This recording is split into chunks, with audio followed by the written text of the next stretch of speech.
알거니와 하나님을 사랑하는 자, 곧 그의 뜻대로 부르심을 입은 자들에게는 모든 것이 합력하여 선을 이루느니라. 하나님이 미리 하신 자들을 또한 그 아들의 형상을 본받게 하기 위하여 미리 정하셨으니 이는 그로 많은 형제 중에서 맏아들이 되게 하려 하심이니라. 또 미리 정하신 그들을 또한 부르시고 부르신 그들을 또한 의롭다 하시고 의롭다 하신 그들을 또한 영화롭게 하셨느니라. 아멘. 고통을 주관하시는 하나님이라는 제목을 가지고 오늘 고난주간 특세 두 번째 시간 말씀을 살펴보도록 하겠습니다. 너무나 우리에게 고난 가운데 위로가 되는 말씀이지요. 우리가 알거니와 하나님을 사랑하는 자, 곧 그의 뜻대로 부르심을 입은 자들에게는 모든 것이 합력하여 선을 이루느니라. 근데 저는 이 구절을 묵상할 때 인간지사 세옹지마라는 옛말이 있잖아요. 그 말하고의 차이점을 잘 못 느끼겠더라고요. 그리고 성도들하고 이야기해 보면 이 모든 것이 합력하여 선을 이룬다는 걸 세옹지마의 수준에서 크게 벗어나지 않게 이해하고 있는 것 같아요. 그러니까 세옹지마가 뭐죠? 아무튼 말 타고 나갔더니 넘어졌는서 다리 쩔뚝거리는데 말이 도망갔나? 말이 도망갔는데 암말을 데리고 왔고 새끼 말을 낳았는데 그 말을 갖고 아들이 말 타다가 넘어져서 다리가 부러졌는데, 그런데 전쟁에서 차출이 일어났는데 다리가 부러져 있으니까 차출을 못 받아서 생명을 구원받고, 그러니까 결국은 안 좋은 일 같은 것이 다 좋은 일이 되고 좋은 일 같은 것이 안 좋은 일 되고 그 정도의 운명론적 순명론적 세옹지마, 인간지사 세옹지마. 근데 이 합력하여 선을 이룬다는 것도 비슷한 얘기인 것 같아요. 그리고 어떤 스님 비슷한 철학자도 얘기하잖아요. 이 구절을 해석하면서 이거 그렇게 어려운 거 아니다. 인간지사 세옹지마라는 얘기도 있지 않냐. 그러니까 말이 도망갔다고. 안 좋은 일이잖아요. 말이 얼마나 비싼데. 그런데 암말을 데리고 왔어. 그러니까 말이 몇 마리가 돼요? 2마리가 됐잖아. 새끼를 낳았다니까. 그러니까 잔치가 났죠. 그랬더니 그 새끼 말을 아들이 타고 다니다가 넘어져서 다리가 부러졌어. 맏아들이 다리가 부러졌으니까 안 좋은 일이잖아. 근데 그해 전쟁이 나서 군 징집을 하는데 아들은 면제받았다니까. 그 수준에서 우리가 이걸 이해하니까 우리가 그런 표현들이 있어요. 고난 가운데 집사님, 권사님, 하나님이 합력하여 선을 이루실 거예요. 그러면 그래요. 맞아요. 결국은 하나님의 뜻대로 되겠죠. 하나님이 결국은 좋은 것으로 바꾸시겠죠. 그래요. 하나님이 그렇게 선을 이루시겠죠. 그러니까 요 구절이 로마서 8장 28절이 복음의 정수거든요. 정말 복음의 정수인데 우리가 이 로마서 8장 28절을 그냥 세옹지마 정도 선에서 저도 그렇고 성도들도 이해하고 있는 거죠. 근데 사실은 예수 그리스도의 복음의 눈으로 이걸 바라보면 전혀 다른 이야기가 됩니다. 자, 그러면 합력하여 복을 이룬다는 단어를 쓰는 게 우리가 맞잖아요. 그러니까 이런 거죠. 우리가 알거니와 하나님을 사랑하는 자, 그의 뜻대로 부르심을 입은 자, 우리죠. 새소망교회 교인들, 새벽 성도들. 그들에게는 모든 것이 나중에 합력하여서 복이 되느니라. 이게 훨씬 더 맞는 얘기인데 오늘은 복 대신 무슨 단어를 분명하게 쓰고 있죠? 선이라는 단어를 쓰고 있어요. 그럼 로마서는 누가 쓴 거냐면 사도 바울이 쓴 편지예요. 신약 성경의 3분의 2가 사도 바울의 편지죠. 그러면 사도 바울이 이 선이라는 단어를 주로 어떻게 썼는지를 봐야겠죠. 사도 바울이 이 선이라는 단어를 어떻게 썼는지를 좀 봐야 될 거예요. 정말 사도 바울은 이 선이라는 단어를 그래 안 좋은 일이 끝나면 좋은 일이 돼. 그것도 안 좋은 일인데 나중에 뚜껑 열어보고 지나보면 좋은 일이야. 너 여자한테 차였으니까 살 빠진 거잖아. 사업이 망했으니까 그 가족이 화해한 거잖아. 부부가 이혼했으니까는 소중함도 깨달은 거지. 정말 그 이야기인가? 사도 바울이 선이라는 단어를 성경에 서신서에 꾸준히 쓰는데 무슨 의미로 선을 썼을까? 그럼 이게 완전히 달라져요. 사도 바울은 선을 잘 되는 일이라고 보지 않고요. 예수 그리스도를 닮는 최고의 가치로 봤습니다. 한번 따라해 볼게요. 선이란 내가 예수님을 닮는 것이다. 그러면 이 얘기가 되는 거예요. 우리가 알거니와 새소망교회 성도들, 새벽 성도들은 모든 것이 합력하여 예수님을 닮게 될 것이다. 그러면 우리가 고난 중에 하나님의 목적을 알 수 있게 돼요. 우리의 고난은 복이 되는 것이 아니고요. 우리의 고난은 예수 그리스도를 닮아가게 되는 줄 믿습니다. 벌써 상실감이 좀 밀려오죠. 뭐야? 보기 좋은데. 나 예수님 닮는 거 별론데. 왜 사도 바울은 왜 그렇게 성경 전체에서 본인의 서신서에서 예수님을 닮는 것을 강조했을까요? 에베소서 4장 13절에 보면 절규하면서 얘기합니다. 우리가 다 하나님의 아들을 믿는 것과 아는 일이 하나가 되어 온전한 사람을 이루어 그리스도의 장성한 분량이 충만한 때까지 이르리니. 그러니까 하나님의 성령이 우리를 위한 목적은 그리스도를 닮아가는 것에 있다라는 걸, 그게 선이라는 걸 계속 강조하고 있어요. 사도 바울이. 예수님을 닮는 게 왜 그렇게 중요할까? 우리는 예수님을 닮는다는 건 무슨 인자하고 뭐 왼뺨 때리면 오른뺨 돌려내고 오리를 가져가면 십리를 가고 속옷을 벗어달라면 겉옷을 벗어주고 뭐 그런 것들로 이해하잖아요. 근데 사실은 예수 그리스도를 닮아간다는 건 오늘 이제 뒷장면 29절 30절에 나오겠지만 29절 읽어볼까요? 시작. 하나님이 미리 하신 자들을 또한 그 아들의 형상을 본받게 하기 위하여 미리 정하셨으니 이는 그로 많은 형제 중에서 맏아들이 되게 하려 하심이라. 따라합시다. 맏아들이 되게 하려 하심이라. 지금 젊은 세대는 전혀 동의하지 못하지만 예전에 재산 다 누구한테 상속했죠? 큰 소리로 얘기해서 재산 다 누구한테 상속했죠? 그러면 그리스도를 닮는 게 이렇게 중요한 거예요. 지금 이해가 좀 되신 분이 벌써 있을 것 같아요. 표정이. 그리스도를 닮는다는 건 하나님의 상속자가 되는 거예요. 할렐루야. 더 쉽게 정의하면 이거예요. 깨진 독에 물을 부으면 담겨요, 새요? 안에서 새는 바가지는 바깥에서도 뭐하죠?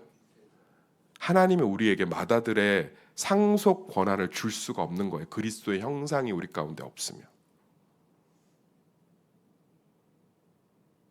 맨날 자녀의 취업을 위해서 기도하는데 자녀가 취업을 하면 그때부터 예배를 안 나옵니다. 그런데 그걸 좋아해요. 취업됐으니까. 그 깨진 독에 무엇을 담을 수 있겠어요? 매번 하나님께 은혜를 달라고 해서 은혜를 줬더니 그 은혜로 그 성전의 우상들을 가득 채웁니다. 이스라엘 백성들이 다윗의 승리를 달라고 해서 하나님이 다윗의 승리를 줬더니 그 솔로몬이 다윗의 승리 가운데 지구상에 존재하는 우상이란 우상은 다 들여와요. 그래서 남유다와 북이스라엘로 갈라집니다. 무엇이 복일까요? 바벨론 포로로 끌려간 이스라엘 백성들이 그렇게 다시 조국으로 돌아오게 해달라고 해서 돌아왔더니 결국은 말라기 선지자를 끝으로 이스라엘은 완전히 무너지게 됩니다. 또 타락해서. 참된 선이 뭔지 이제 동의가 좀 일어나실 거예요. 우리가 알거니와 하나님을 사랑하는 자, 곧 그의 뜻대로 부르심을 입은 자들에게는 우리의 모든 고통은 그리스도를 닮아가는 과정인 줄 믿습니다. 그것을 통해서 우리는 하나님의 맏아들의 상속자의 권한을 회복하는 줄 믿습니다. 그러면 고난이, 어제 어떤 분이 문자를 보냈더라고요. 목사님, 고난이 피해야 되고 숨겨야 되고 일어나면 안 될 안 좋은 일이라는 게 아니라 우리는 고난의 바닷속에 있다라는 것, 그 사실 하나만 깨달았는데도 제가 미래가 두렵지 않아요 라고 얘기하더라고요. 복음은 엄청난 자유죠. 근데 이제 그 모든 고난은 지금 현재 나를 굉장히 많이 바꾸고 있는 거예요. 그리스도를 닮아가는 모습으로. 목사님, 그리스도를 닮아간다는 건 뭐예요? 고난 가운데 고난 안 받는 척, 안 힘든 척, 나는 행복해요. 나는 믿음이 있어요. 이런 건가요? 아니요, 버리세요. 그냥 버리세요. 우리 그리스도를 닮아갈 수 없어요. 고난의 터널을 통과해야만 그리스도를 닮아갈 수 있어요. 할렐루야. 고난의 터널을. 예수 그리스도가 십자가를 통해서 우리에게 주고 싶었던 건 자신을 닮은 자녀들이 되는 거예요. 제자들은 예수님의 십자가의 고난을 통과하면서 그리스도를 닮기 시작했습니다. 우리는 지금, 저는 이것만 생각하면 너무 기뻐요. 자, 보세요. 목사님, 예수님을 닮아간다는 건 뭐예요? 괜찮아요. 주님이 하신 겁니다. 기도해야지요. 닮은 척은 할 수 있겠죠. 아주 입은 간증이 입만 열면 주님이 하실 거예요. 나는 사랑이 많아야지요. 사람 눈 하나 못 마주치면서 사랑이 많아야 된대. 사랑하는 성도님들, 고난만이 우리를 그리스도를 닮게 하는 줄 믿습니다. 우리의 모든 고난은 현재 나를 그리스도를 닮아가게 하는 거예요. 그런데 우리가 그 고난에 저항하고 고난을 피하고 고난에 쓰러져 있고 고난에 주저앉아 있기 때문에 고난의 원래 목적인 그리스도를 닮아가는 작업이 마다들의 상속자의 권한을 지위를 회복하는 그 놀라운 축복의 시간이 길어지고 복잡해지는 거예요. 주사를 맞아야, 백신을 맞아야, 예방접종을 맞아야, 수두에 안 걸리고 예방접종을 맞아야, 독감에 안 걸려서 맞아야 되는데, 불주사를 맞아야 되는데 계속 피하고 울고 난리를 치고 도망가고, 의사 선생님 간호사 주사기 뺏고 집어 던지고 발로 차고, 자기 방에 들어와서 문 걸어 잠그고 주사 맞으러 가는데 안 나오고 울고 있고, 그럼 병이 치유가 안 되는 거예요. 면역이 안 생기는 거라고.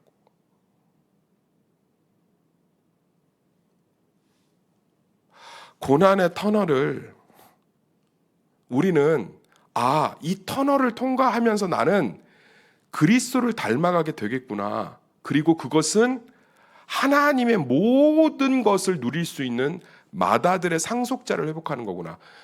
아마 유대인들에게 이 단어들은, 로마인들에게 이 단어들은 굉장히 가슴 떨리는 축복이었을 거예요. 마다들은 어마어마한 축복을 받거든, 헬라든 유대든. 할렐루야. 가족의 생사 여탈권도 있고요. 아버지의 재산도 다 물려받을 수 있고요. 그러기 위해서는 우리가 고난의 터널을 통해서 그리스도를 닮아가야 돼요. 그래서 저는 고난을 옆에서 함부로 평가하는 걸 별로 안 좋아한다고. 뭘 해서 그래? 뭘 안 해서 그래? 뭐 때문에 그래? 잘 통과하게 기다려 주세요. 제가 성도들이 갑자기 예배를 잘 나오다 안 나오죠. 염려되고 걱정돼서 신방도 합니다. 열심히 합니다. 그런데도 교회를 잠시 쉬거나 떠나시는 분이 있어요. 한편으로 조금 기대도 돼요. 근데 희한하게요. 그렇게 6개월, 1년이 다 돌아오면 그리스도의 모습들이 좀 회복이 돼 있어요. 도인 같아요. 그리스 도인. 목사님, 떠나보니 별거 없대요. 목사님, 예배가 그리웠어요. 며칠 전에도 어떤 분하고 대화하는데, 목사님, 제가 고난이 아니었으면 그리스도께 돌아올 수 없었어요. 뭉클뭉클하더라고. 마다들의 축복이 기다리고 있는 줄 믿습니다. 모든 고난은 우리를 그리스도를 닮게 해줄 줄 믿습니다. 그럼 목사님, 그리스도를 닮는 과정 참 고난 쉽지 않을 것 같은데 쉽지 않죠. 그래서 주신 위로가 29, 30절이에요. 29절, 30절에 반복되는 단어가 계속 나옵니다. 사도 바울이 이걸 알고 이 단어를 계속 써요. 한번 찾아내 보세요. 반복되는 단어가 있어요. 시작. 하나님이 미리 아신 자들을 또한 그 아들의 형상을 본받게 하기 위하여 미리 정하셨으니 이는 고런 많은 형제 중에서 맏아들이 되게 하려 하심이니라. 또 미리 정하신 그들을 또한 부르시고 부르신 그들을 또한 의롭다 하시고 의롭다 하신 그들을 또한 영화롭게 하셨느니라. 계속 무슨 얘기가 나오죠? 똑똑하셔라. 아이고 박수. 자, 고난이 이제 우리를 그리스도를 닮아가게 하고 그리스도를 닮게 하는 과정 가운데 우리의 모든 고난이 있음을 알게 되면 고난에 대한 눈빛이 달라져요. 인식이 달라져요. 그리고 그 그리스도를 닮게 하는 이유는 우리를 무엇을 삼기 위함이라고요? 맏아들. 좀 정신 좀 차려보세요. 뭘 삼기 위한 거라고? 맏아들을 삼기 위한 거라고 그랬잖아요. 그런데 그 과정이 쉬워요, 어려워요? 어렵죠. 그래서 미리란 단어를 계속 쓰고 계시는 거예요. 우리의 고난을 미리 아신대요. 우리의 연약함을 미리 알고 계신대요. 우리의 약함을 미리 알고 계신대요. 할렐루야. 피할 길, 쉴 길, 숨을 길 다 준비해 두시고 같이 동행하며 가신다는 거예요. 광야로 끄집어내니까 먹을 게 있어요, 없어요? 그거 미리 아셨어요, 안 아셨어요? 이스라엘 백성들만 불평하고 난리 발광을 쳤지 하나님은 미리 알고 뭘 준비하셨죠? 만나와 메추라기. 광야가 더워요, 낮에 더워요, 추워요? 그 하나님 미리 아셨어요, 안 아셨어요? 미리 아셔서 뭘 준비하시죠? 구름 기둥을 준비하시죠. 여리고성이 강하다는 걸 아셨어요, 안 아셨어요? 아셨죠. 그래서 7바퀴 돌고 소리 지르니까 무너지게 하셨잖아요. 미리 아셨다고. 미리.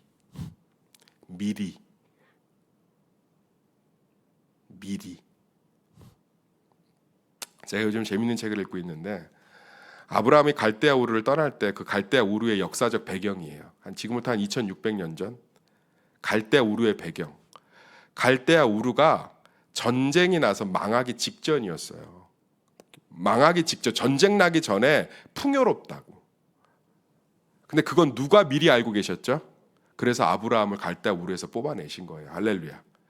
진짜 흔적도 없이 사라집니다. 얼마나 망하냐면 아브라함이 갈대아 우르를 떠난 뒤에 정확히 3년 뒤에 전쟁이 일어나서 그 도시가 7년 동안 회복이 안 될 정도로 파괴돼요. 하나님은 미리 아시는 줄 믿습니다. 아브라함 입장에서 자기 고향을 떠나는 게 얼마나 고통이고 낯선 거겠어요. 하나님은 미리 아시고.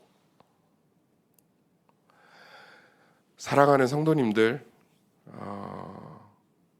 저는 예수님의 고난이 우리에게 주는 놀라운 축복이 있다고 생각합니다. 예수 그리스도의 고난 때문에, 십자가의 고난 때문에 우리 모든 성도들의 고난은 그리스도를 닮게 될 줄 믿습니다. 고난의 터널을 묵묵히 걸어가십시오. 미리 아신 하나님께서, 미리 다 알고 계신 하나님께서 얼마나 이걸 사도 바울이 얘기하고 싶었는지 미리란 단어를 계속 쓰고 있는, 태초 전부터 미리 알고 계신데, 미리 알고 계신 하나님께서 그 고난의 터널을 함께 걸어가시는 줄 믿습니다. 고난의 터널의 끝자락에는 어느새 하나님의 맏아들의 자격을 갖추어 맏아들의 상속을 다 누리게 되는 축복을 경험하게 될 줄 믿습니다. 기도하겠습니다. 하나님, 믿는 모든 자들에게 고난은 하나님의 선을 이루게 됩니다.